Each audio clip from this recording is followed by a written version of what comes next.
Cool. How's it going, Logan? I'm going to talk to Logan a lot because Logan was the only person in the meeting, but we're recording it for everybody else, so you can come watch us later and learn all the things about Utah and our collegiate ecosystem, which is relatively well, in some ways, very different from what you guys are challenged and enjoy in the high school system. But let's talk about it for a second. I'm going to share if I can. I'm going to share a PowerPoint presentation and talk to you guys about the ecosystem. So, first and foremost, if I get to this is my first slide, and everything I do is I used to lose lots of credibility with the esports kids and the ecosystem by not agreeing to how they spelled esports or did things. So there is no small e big S version. We are trying to kill that one with fire. Oops, sounds like my audio is disconnecting a little bit. Okay, we're back. So no small e big S and no dashes to do it. It's this way, esports or esports. And am I in fact sharing my screen? I guess I should ask. Is it working? Yep, Yeah, you it's are good. working. Cool. Anyway, this is the first one, and this is an agreement I made many years ago with the students that we were going to come up with this convention and land on it. So who am I? My name is AJ Dimmick. I am the director of esports at the University of Utah.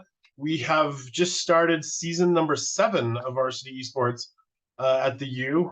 We support 4 teams, and my background is many moons ago. I used to work in sports media. I used to work for sports radio. I was the producer of 2 sports radio shows and the Real Salt Lake City radio broadcast and the Utah Jazz pre and post game shows. But then I was really dumb and decided that going back to grad school to get my degree in games was a good idea. So I came back to what used to be known as EAE, now the Division of Games. I got my degree in master's degree in entertainment arts engineering and have been on staff ever since in one capacity or another. And for the last 7 years, the director of varsity esports. So let's talk about collegiate esports and how it came to be originally. So ever since some of these multiplayer games have existed, students as club teams and grassroots student communities have put together teams, and just like calling themselves sports teams, the BYU Cougars, the Utah Utes, way back when, it used to be many more Midwest schools, so the University of Illinois, the University of Michigan, Ohio State, that were schools, and then Cal on the West Coast got into it. And students on their own putting together these faux collegiate esports seasons and tournaments and organizing it all on their own, which grew to such a scale that it got the attention of publishers itself.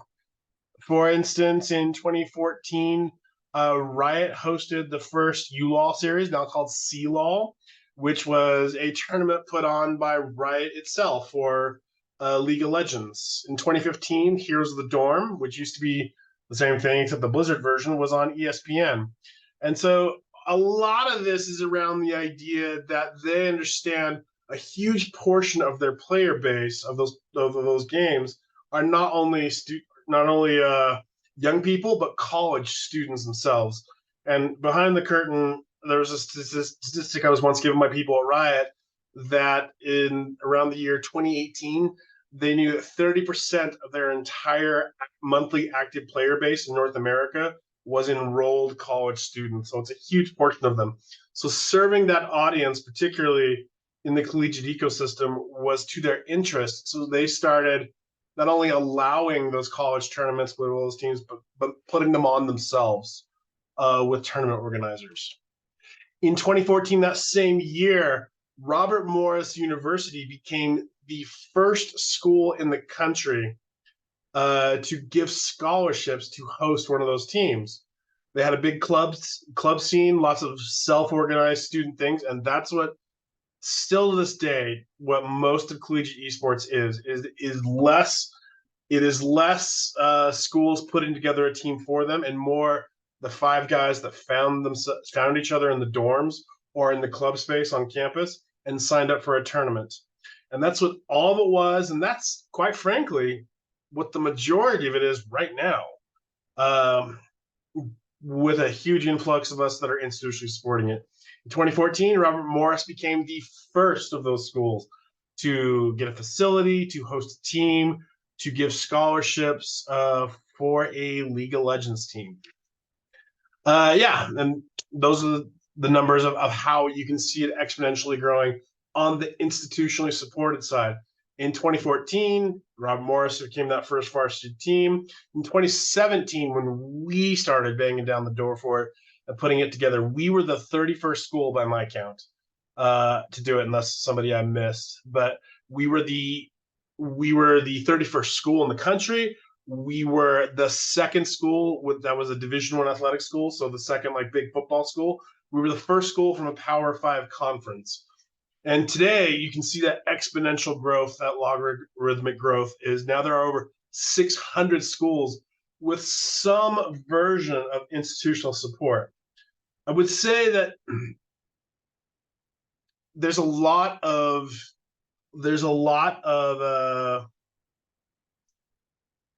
debate about what the definition of varsity is on a college campus, and it has a wide range. And the minimal version of that range is that they give shirts, allow use of the school logo, and let it be a campus approved activity, clear up all the way across the spectrum, where some of the schools now have their own esports arenas, have $1 million plus budgets for their esports program, are giving full ride scholarships to 40 plus players, and are hosting these things. So it is all over the place. And so calling it 600 plus schools with institutional support means a lot of different things across the spectrum.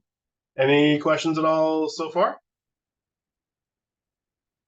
I'm going way faster than I wanted to. Cool. Just to kind of ask some questions that people might ask. Are there any schools that students should really look into if they are interested in playing esports professionally? So one of the problems that we have in collegiate esports is, and I'm going to get to this later in the discussion, but that is a really good question, is that this is the Wild West. We don't have any notion of self-governance or institutional like nets for students. And so in fact, some of the teams in collegiate esports are affiliated directly with professional teams.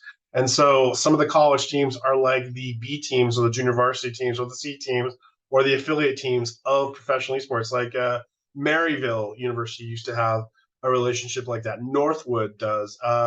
Fisher College does, and those types of schools. So some of them are directly into it. The other side of that is we have a lot of internal debate of are they actually students at a college? And so the amateurism notion of collegiate esports is a huge problem for us, especially when when you're trying to home grow teams competitively and they are students and all your students are computer science majors, and at another school the guy used to play in the Overwatch League and is now on your team. It's like it's a debate about what we're doing. And so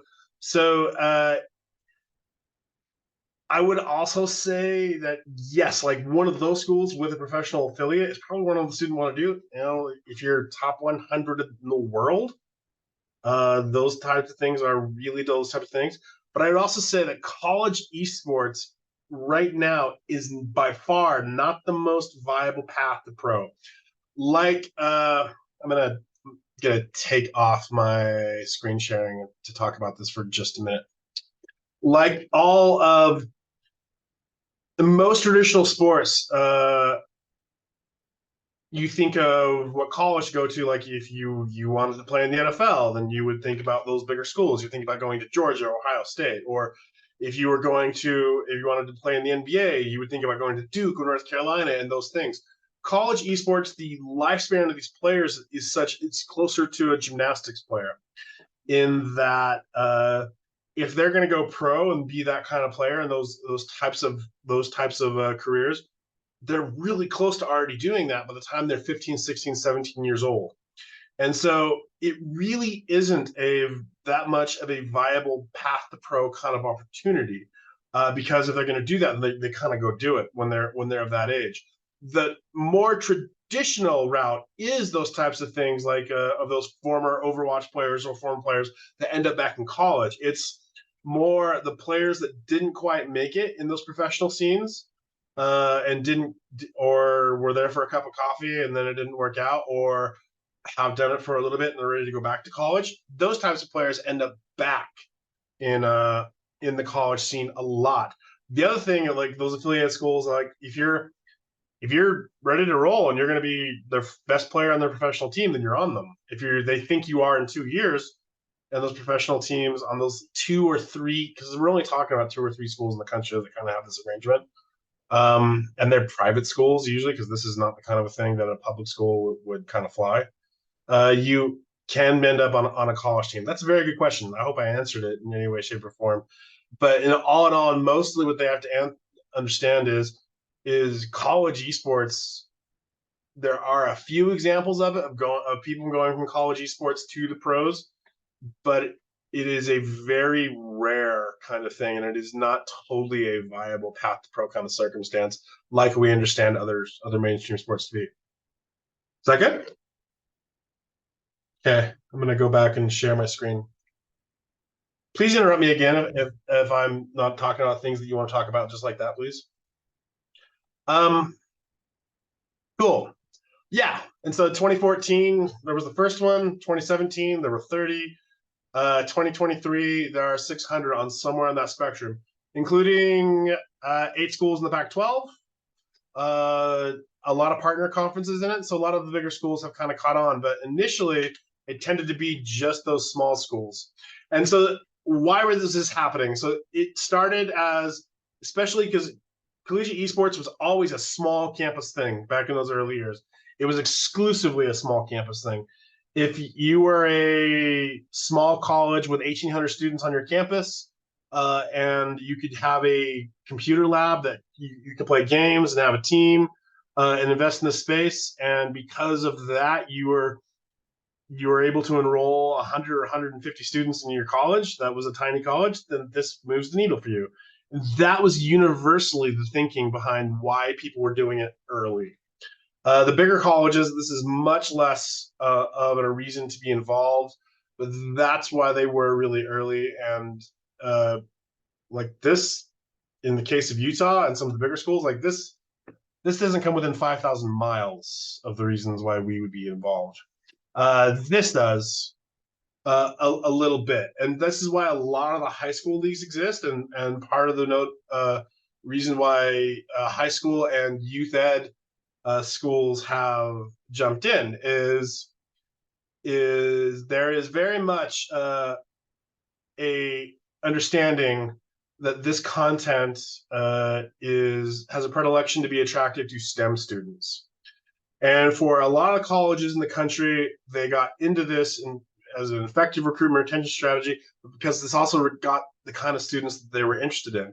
People on the engineering side of the equation were far more likely to be interested in this content and this activity than elsewhere on campus.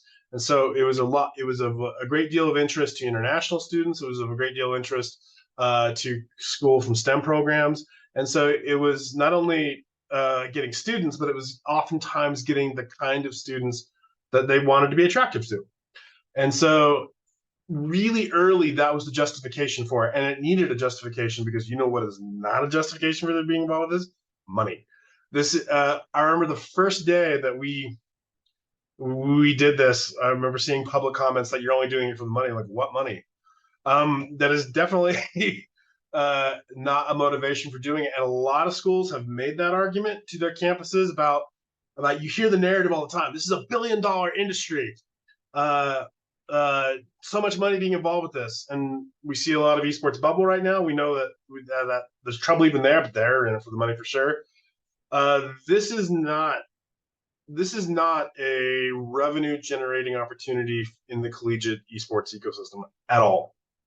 For anyone, we need, as far as money is concerned, to get a lot closer to self-sustaining for it, and some schools have, but this has to have other reasons and other justifications to exist on the campus. And included in that for others are the two that I talked about, that this is an effective recruitment strategy for small campuses, and it's of interest to STEM students. I would say also on the high school level, like the same justification is prevalent. I mean, you guys know way more about this than I do, but that this is of interest to STEM students. The thing I'm dubious about is we tend to flip this on its head sometimes. This graph of esports kids tend to be STEM kids, in that I don't think we can make kids more interested in STEM by making them interested in esports and gaming. I don't think it works like that. I also don't think it makes me more likely to want to build a house because I live in one. But it is definitely true that you aggregate those kids in this activity when they're there, and they're there to be served for it. Absolutely. And that is definitely true. Okay, I'm gonna go back to sharing my screen.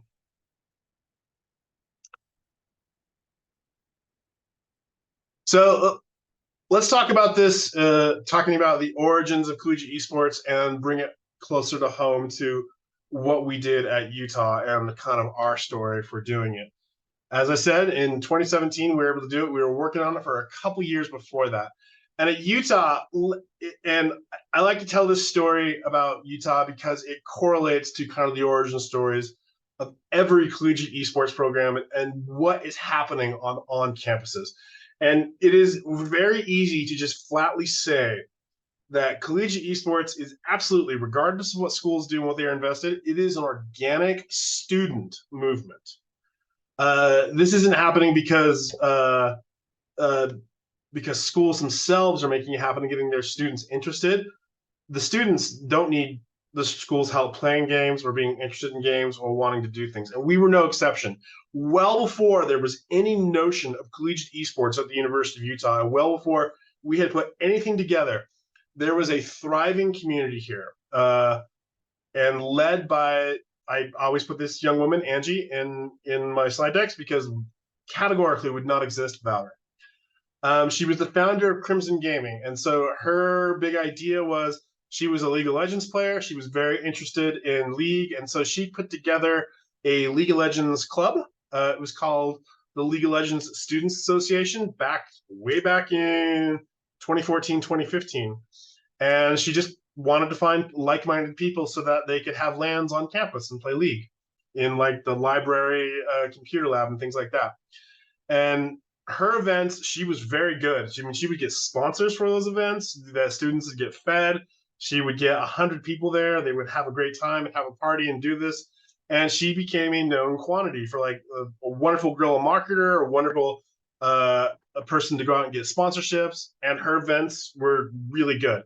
And the other clubs would come to her and say, how are you doing this? Why aren't our events as big as yours?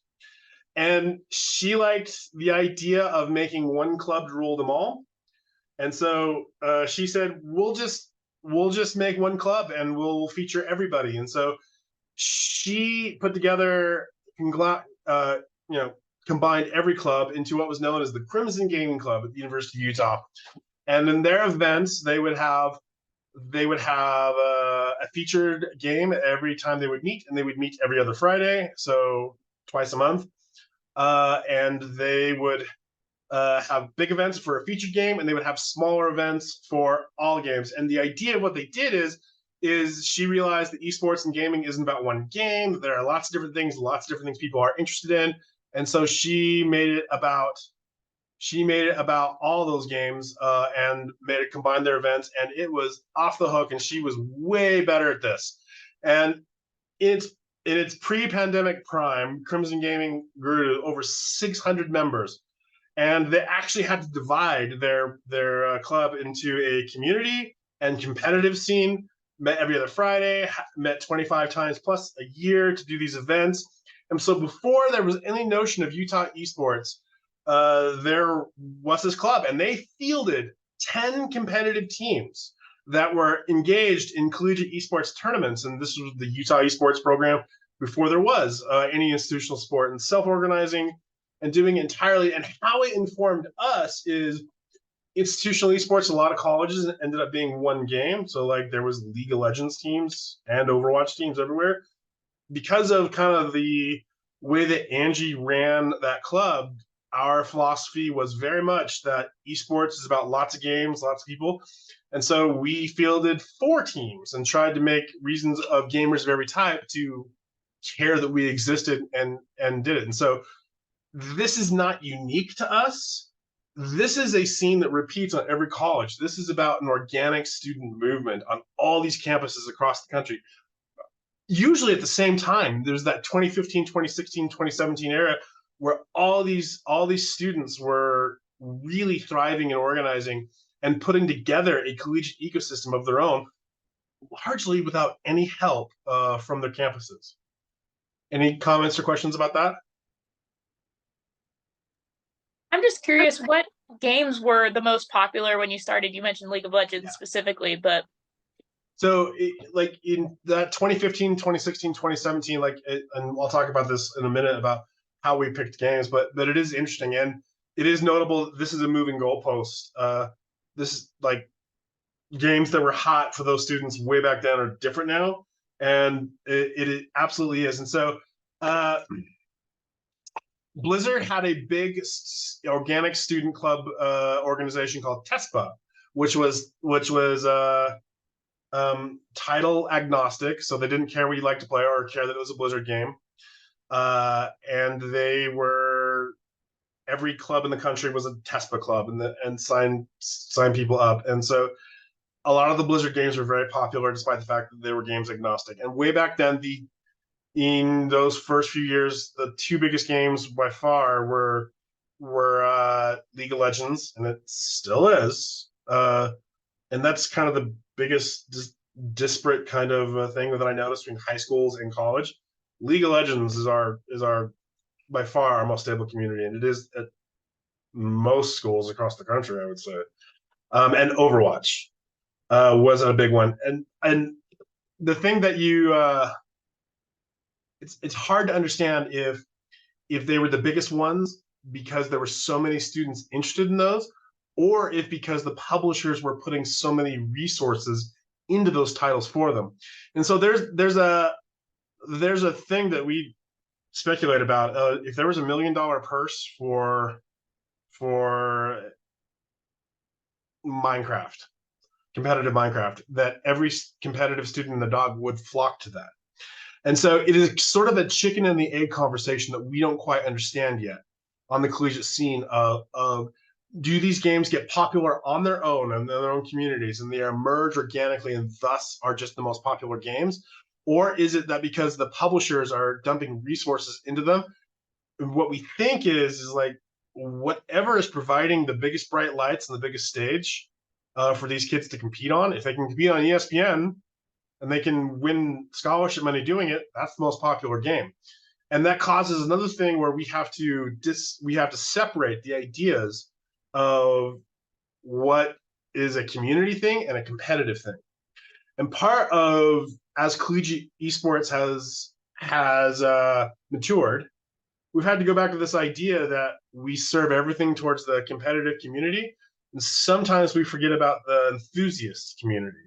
And going back to our roots and doing those event things of they don't really care about that stuff. And so, and post-pandemic, it's been a really big thing for us. And a lot of colleges across the country is reorganizing our organizations around providing things for that highly competitive teams and highly competitive communities and the students that will follow them, but also having things for that enthusiast community where what popular games are kind of an organic, more and more organic thing than a who's paying the most money and broadcasting those games. And so it way back when though, and still a little bit today, it was way back, it was League and Overwatch, and it absolutely is still League. Overwatch much less, and we're worried about it. And like the most popular game in high schools, you guys would probably say Rocket League, right? I'm guessing. For me, it's actually Super Smash Brothers by far. You are correct, Logan. Yeah, I was gonna say Smash second, and so and Smash is a popular game on all college campuses, and there are a few varsity teams for it. And in a second, we'll talk about why there's not one at Utah. There's a club team, And there's we play in that scene a lot, but there's not a varsity team. Okay, going back to this. And so the other stakeholder at Utah, like that student community was definitely the biggest one, and it is across the country, and it is the common point everywhere that you see varsity esports is that there's that student organic push up the ladder. The other at Utah, the other side is we are academically invested in games with the entertainment arts engineering program, and there's a big games unit on campus, which I work for, and I'm sitting in right now. And it isn't called EA anymore; it's now the Division of Games. And are the #1 ranked public school in the country this year by not only the Animation Career Review, but by the what's it called? The USA Today rankings. I forget what it's called. We are I have tracks on here. We are a game development organization, which means that we're a professional program that teach students how to make games, and our students that are anticipating careers in games. And we too, just like collegiate esports on that side, have grown exponentially. We are a 15-year-old program now. I believe I'm doing the math right. And have 1,400 undergraduates, 150 grads. We are this year one of the biggest 10 majors on campus, and we are a game studio simulation. And so we have published 136 games to the public over those 15 years. And we have the Division of Games. The important thing to know about this is we're a little bit different than most schools in that in most schools across the country, there's a conversation in the collegiate ecosystem about where to put this. And so at smaller colleges, it can be in athletics. And a lot of the tiny schools that it does exist in their athletics department. The most predominant story is collegiate esports exists in campus rec and student life and those things. And that's the unit that houses it and runs it and has the ability. They're much better at arranging sponsorships. They're much better at being able to sell things. We run it out of an academic unit. We're bad at figuring out how to sell things. We probably should be bad at that. And so we are one of only 3 that I'm aware of that run our esports program out of an academic unit. And the reason is because there's not a lot of games programs, and we definitely want to be involved in all things games. And so we are the one that took it on. The real conversation on college campuses about how this happens, about where does it best belong, it really is not a conversation about where's the most appropriate unit on campus to go. It's whoever didn't say no. And like the high school scene about what teachers are involved with doing it, which ones didn't say no, right? About how to be involved with this and engaging in this space. And that is in the ecosystem at large where it ends up. And so we run it in addition to every other thing in games that are on campus. And so those are the 2 stakeholders for Utah esports. Is absolutely like every school in the country is that grassroots student movement, in addition to on the institution side, the program. Yeah, made a lot of games here. Everyone should go play the games. And who really did this? And so there's a big bridge to get over about how to get institutional and make this a varsity on campus. And we are incredibly lucky in that we had students like Angie to kind of pave the path and show the big need, but also show that how large this community was. And then the admin just has to care. And way back then, Dr. Bob Kessler, who is the founder and director of EAE, was really, and always was, he's passed now, really motivated to help students wherever they wanted to be a part of this. And he foresaw this was going to be a big thing, and so he got behind it really early and helped us put this together. And President Dave Pershing, the president of EU at the time, was really amenable to it and thought it was kind of the future, and was really somebody that helped us get funding for it. And in fact, in those first years, offered discretionary funds out of the president's office to help us get us off the ground with our teeny tiny operating budget and how to do it. And that is a big difference in that kind of support, and the reason that it's not 1,000 schools in the country and they've had to scratch and claw to do it, even despite the fact there's good reasons. And a few years ago, you had to answer very strange questions about how to do esports. And those schools that have done it have normalized it for everybody else. And you guys know this better than I do, that there are a lot of hard conversations around for normalizing supporting this at school. And lots of people that don't necessarily like that. I feel like those conversations are much more infrequent now than they used to be. They still exist, and they especially exist when we're trying to grow it to the scale that we're trying to grow it, and it needs to get much bigger and better to be where we want it. So how do we run it? Just like the Angie thing, you can't make it about one team. The League of Legends team can't be just the esports team. We had to have lots of reasons for lots of students to care about this exists. So we picked a first-person shooter game, which is Overwatch. CS:GO was a huge game on our campus way back then. And we picked these games by 3 criteria. And I'll get to that before I talk about the games themselves. We interested the students and it being different kind of games. So we wanted to do multiple games and be relevant to that ecosystem. And campus interest, so those students have to care about the games. That is definitely a criteria. I would say it's probably third in line and not first or second. A collegiate ecosystem, which is the reason we don't have a Smash team. If we had a Smash team, there'd be nothing for them to do. Nintendo itself doesn't even acknowledge that Smash is an esport yet. They don't approve of it.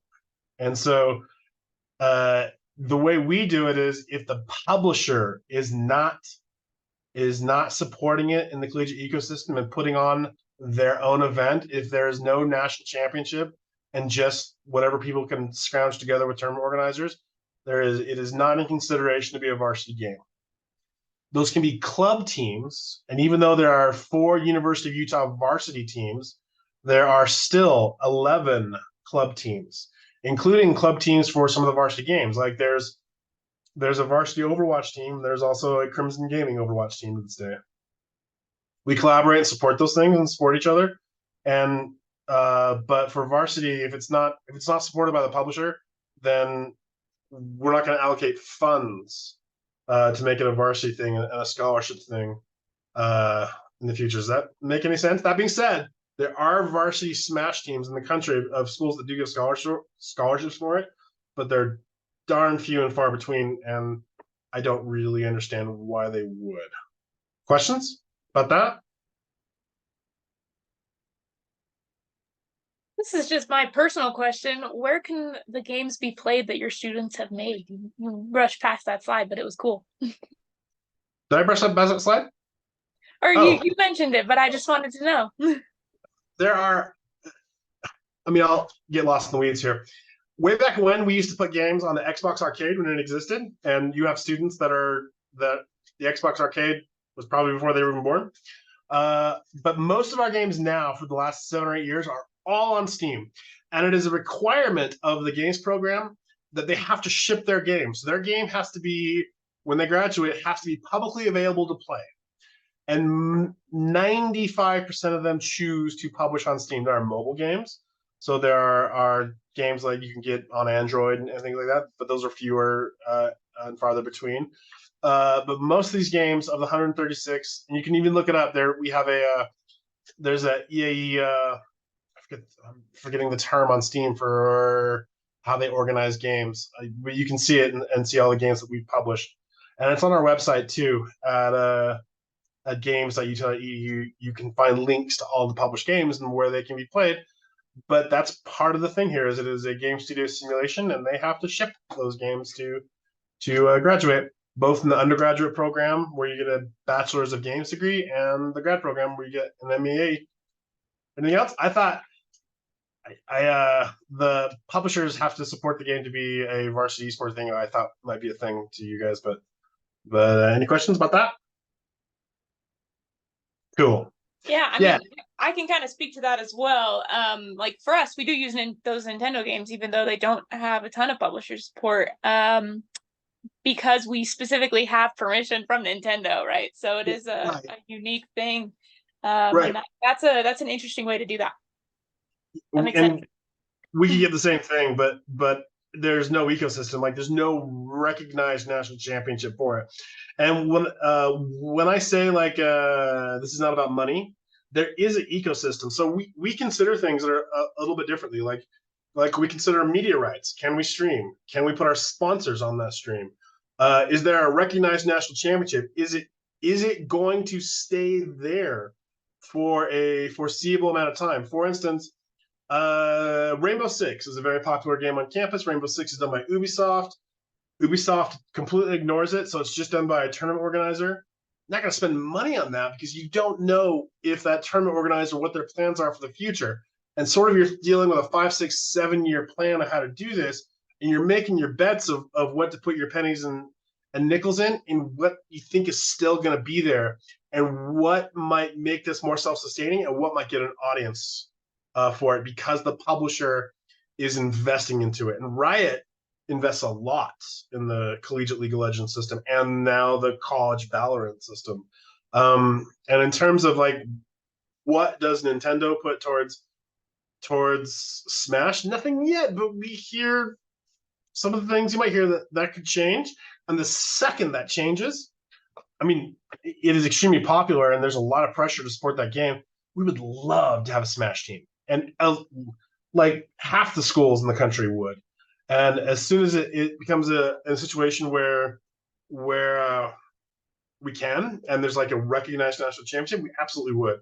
In general, the fighting game, any fighting game, would be in a would be in good position to get a lot of support in the college ecosystem right now because they kind of ignore it. And so by the games that we picked, League, Overwatch, Rocket League, Valorant, 2 of them are Riot games, and they are very good at it. Overwatch used to be, and it's not now.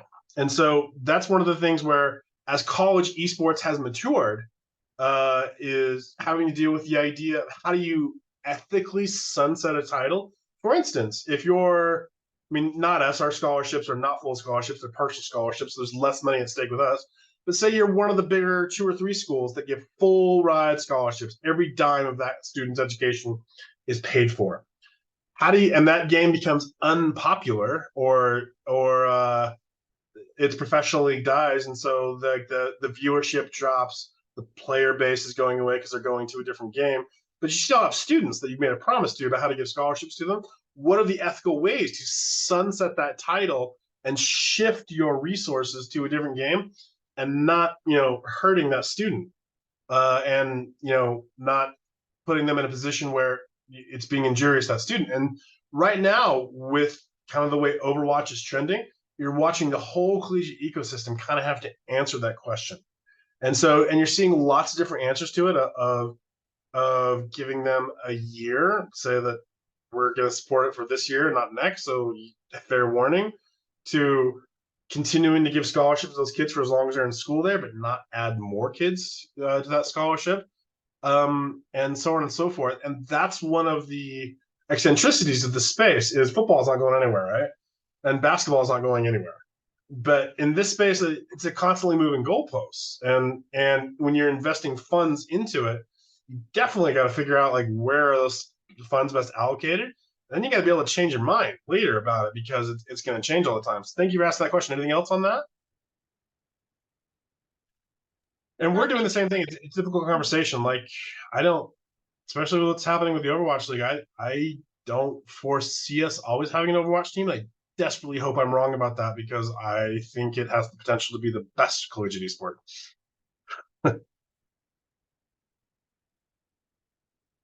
Okay, going back.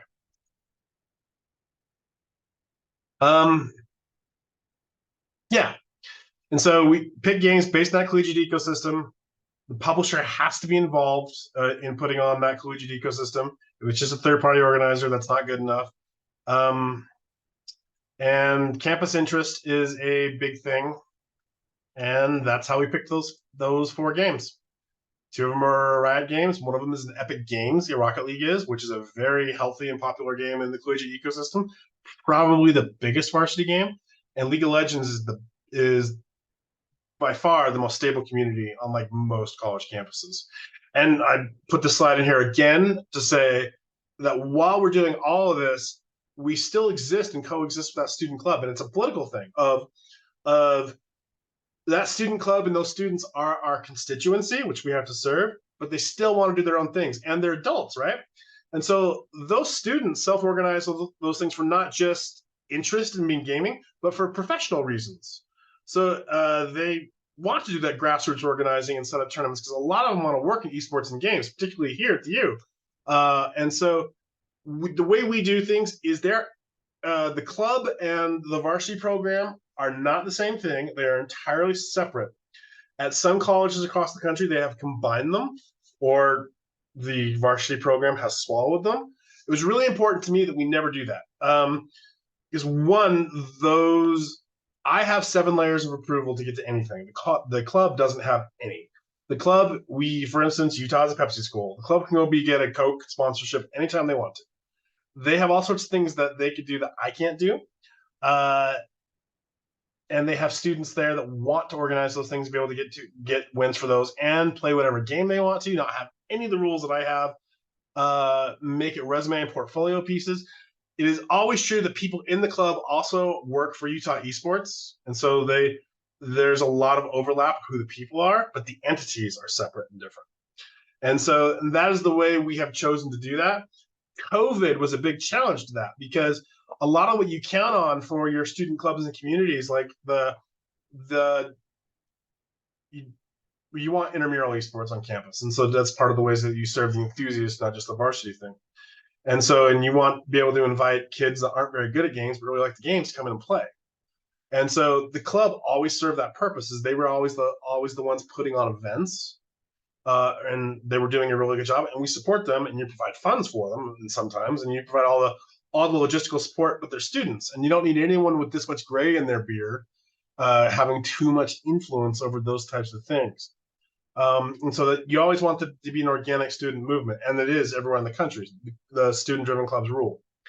What COVID changed is they weren't available to do those things, and there was no handoff. There was the chain was broken with those student clubs, and so I've kind of moved on this because I've always been concerned about usurping the role of the organic student clubs on campus, even though we were trying to institutionally support college esports and grow it bigger and make it a thing and put the flag behind it and do all those things. I always wanted to do that without usurping the original role of that club. And so and that's why we're separate.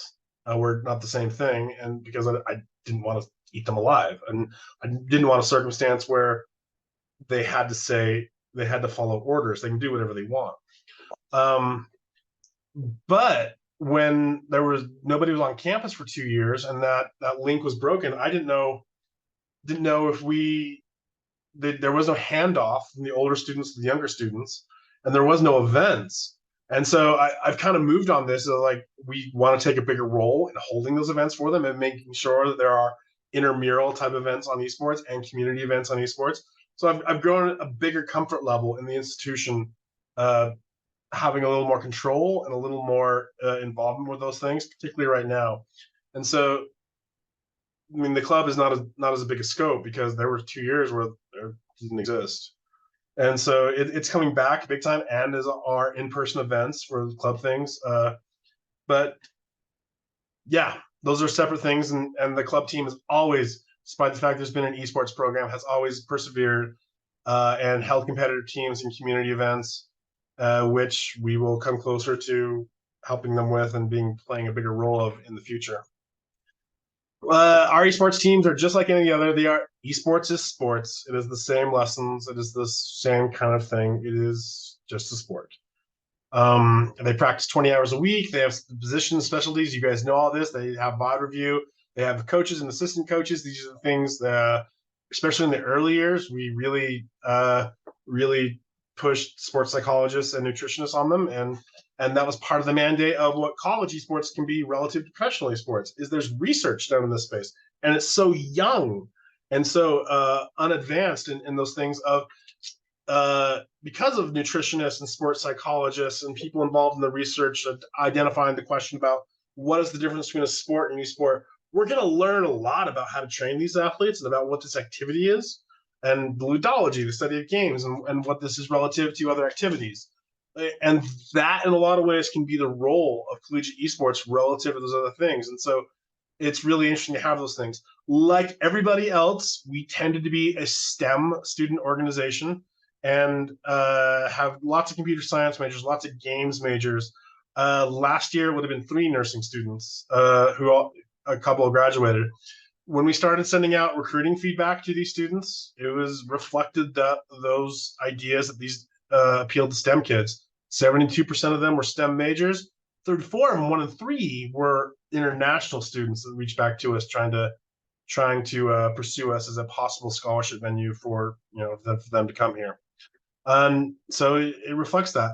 What I didn't foresee is one of the big communities we have is when we had a varsity team, and I talked about this in this last workshop, is the production team was a huge thing, and we invest in that, and the students have by far the biggest opportunity to, even if they're not really good at esports, to engage with the varsity esports program. Because there's so many of them this year, we have started to stream the club teams.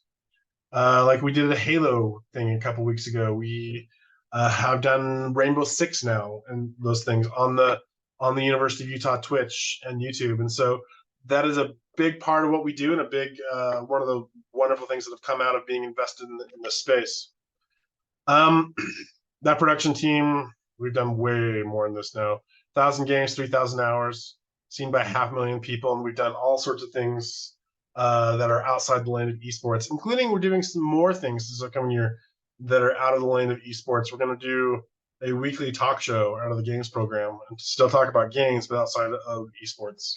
Any questions about that? This is double covering what I covered last time, but anyway. Anything? Cool.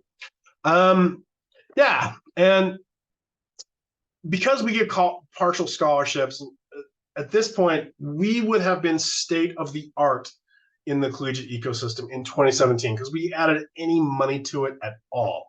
We are nowhere near that now.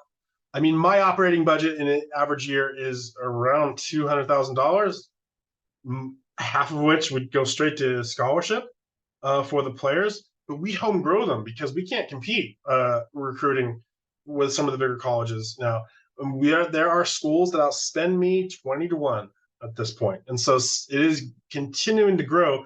And just like mainstream sports, it has become an arms race to compete for players in scholarship funding, in facilities, in housing, in access to professional development and professional esports things, which almost nobody's doing, but the players always ask, and there's a few colleges to do it, and they all want that.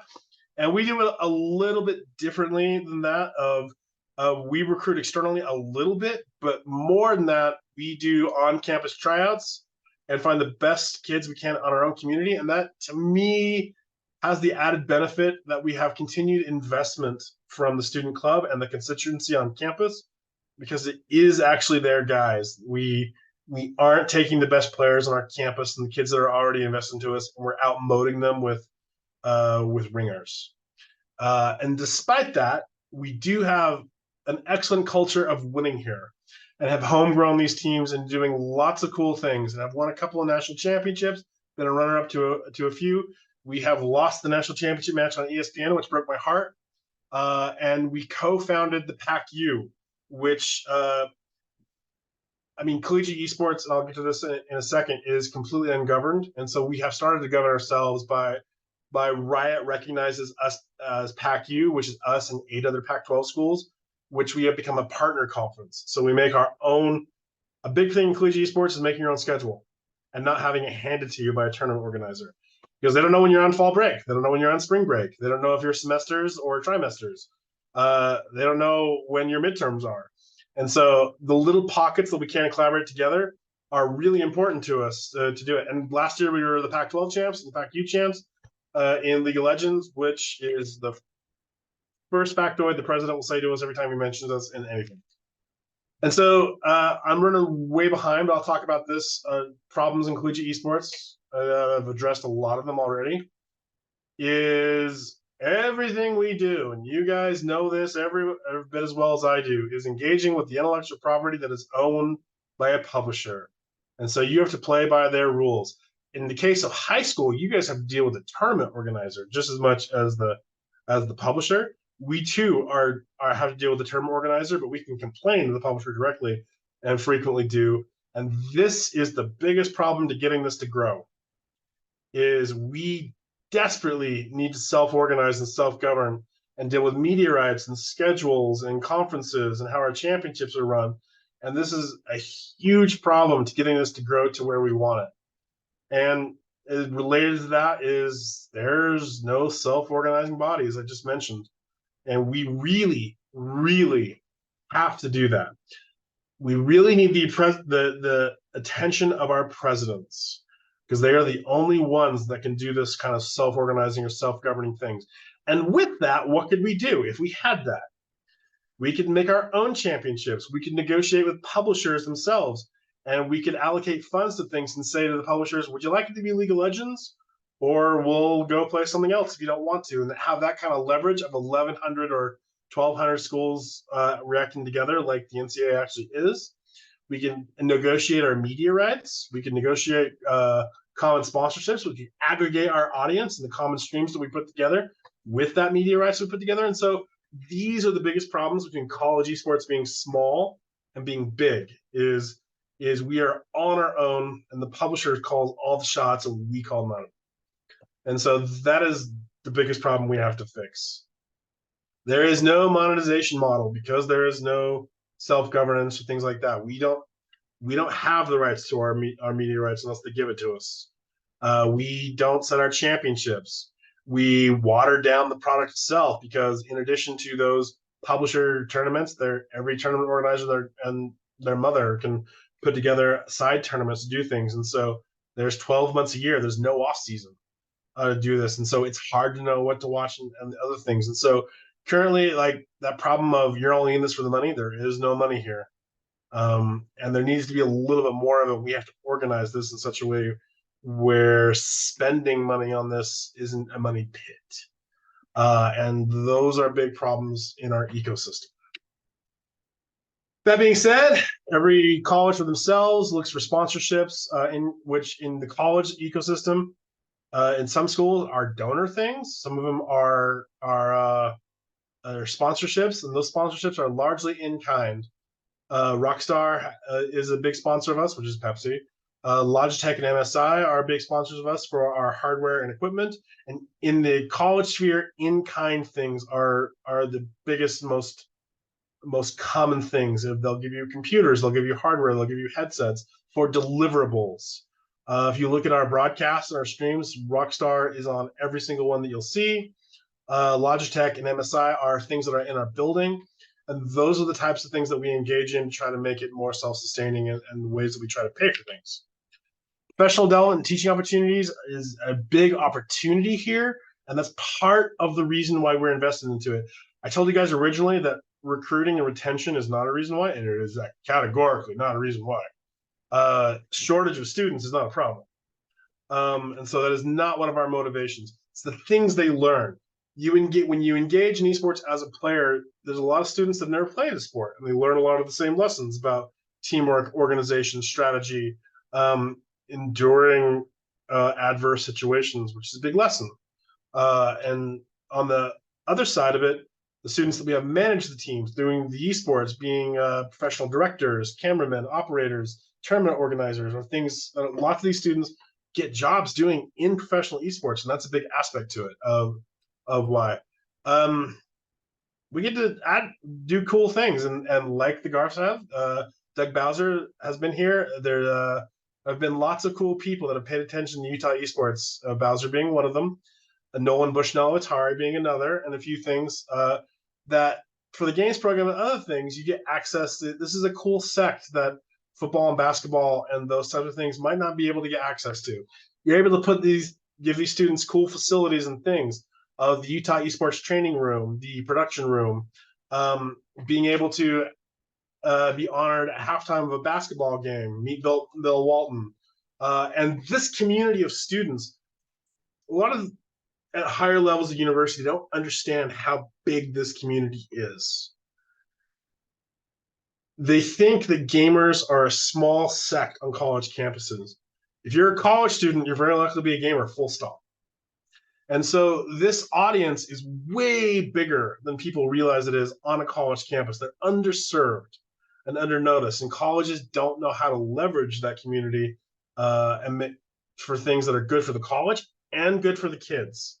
And so when we engage in this space, we get to activate that audience and those kids, and it is to our interest to do so. They care about the college in ways they didn't. Being able to play on ESPN and this community, be able to see themselves, wear the college colors, and be part of the college in ways that they categorically wouldn't before, simply makes them more invested in it. And them being represented by the university is a very big deal to me. And that's the biggest reason why I'm involved in this, and the biggest reason we are, is bringing these students that are interested in this space and interested in I'm a gamer and I'm a football fan. And these college students aren't necessarily living and dying if the football team goes 11-0, 11. But when we engage in this space, there is a huge population of students on our campus that care about our campus and our university because we have chosen to put them front and center and representing the university. And so, in my opinion, the college and the university needs these kids and the energy that they have way more than the other way around. And so that is the biggest reason that I'm involved, is because we want their affection and their fansmanship and their branding, and students that care about being a Ute and care about being part of our college and things, because we invested in this space. And that's the biggest reason why. In the high school space, I was an Orem Tiger and a captain of the football team, and way more interested in, or as interested in, the kids in the AV club as I was on those things. And those kids would have cared a lot more about the high school back then and cared about that rah-rah kind of stuff if there would have been an esports team. And a place for them to play and a place to congregate around students of common interest. And that's what I think these students deserve. And that's kind of the reason I'm involved with it, and the reason why I push the university to continue to invest into it. And that's kind of all I got on the whole thing. And I've used up more time than I was allotted. Any questions on anything?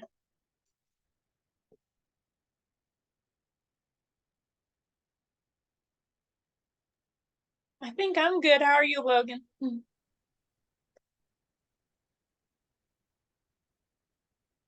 Good. The biggest takeaway of the collegiate ecosystem is our games are a little different than your games about what we do. And the publishers push us around an awful lot. And there's lots of things we can't do and lots of scale we can't grow to because of that relationship with the publishers that we have to fix. And when we get those things, then we get more resources, then we can push those resources right down to our kids. And we don't have a lot of things, because in my case, like every cent I get, try to put in the kids' pockets. Because that's what I should do. But yeah, those are kind of the things that in the college scene that we have to fix to get bigger. I guess one question I did have, just kind of on the game title thing, I noticed on one of your slides that you had Hearthstone winners, but that wasn't one of the games you listed. Is that just one of the club games and somebody went really far? That is one of the used to be varsity games. That one was made simpler for us. It stopped being hosted by Blizzard at all. And so it stopped being a championship sport, and so it has been a sunsetted title now.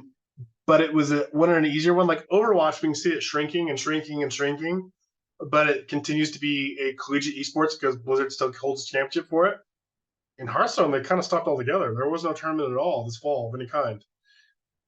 And so this is the first year where we haven't designated a varsity Hearthstone team because there's no collegiate Hearthstone competition for them to be a varsity team in.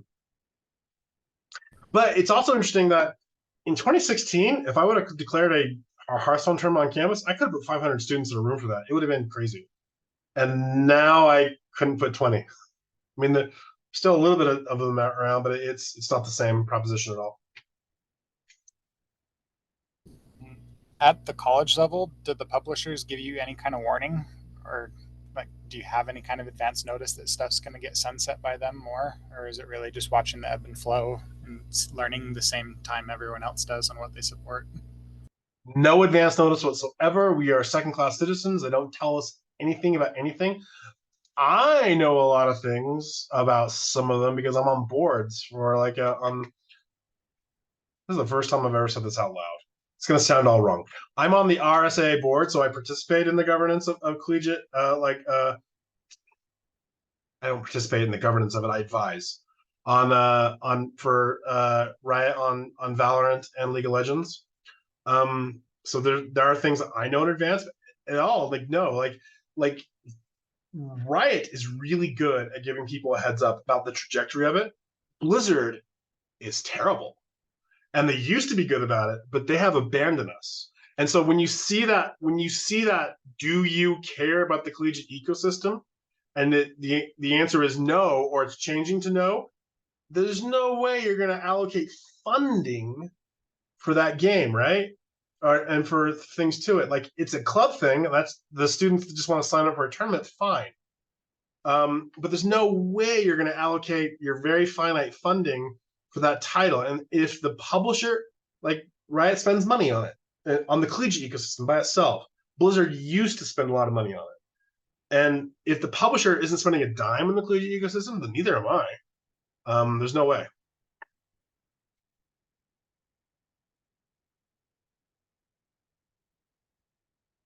Anything else? That's all I had. Thank you. This was great. Thank you. You are the entire audience. And tell the people who get this recording and listen to this and learn more about it. So I appreciate you for coming. Because it would have been worse if we recorded it with nobody here. Thank you. Yeah. Awesome. Thanks, Logan. Thanks, AJ. I really appreciate that. That is always, I've heard you give a speech similar to that before, and it is always very interesting to learn how college esports works. So hopefully that can be helpful even in recording some people, and we will go from there. Thanks so much, guys. Appreciate it. Thank you.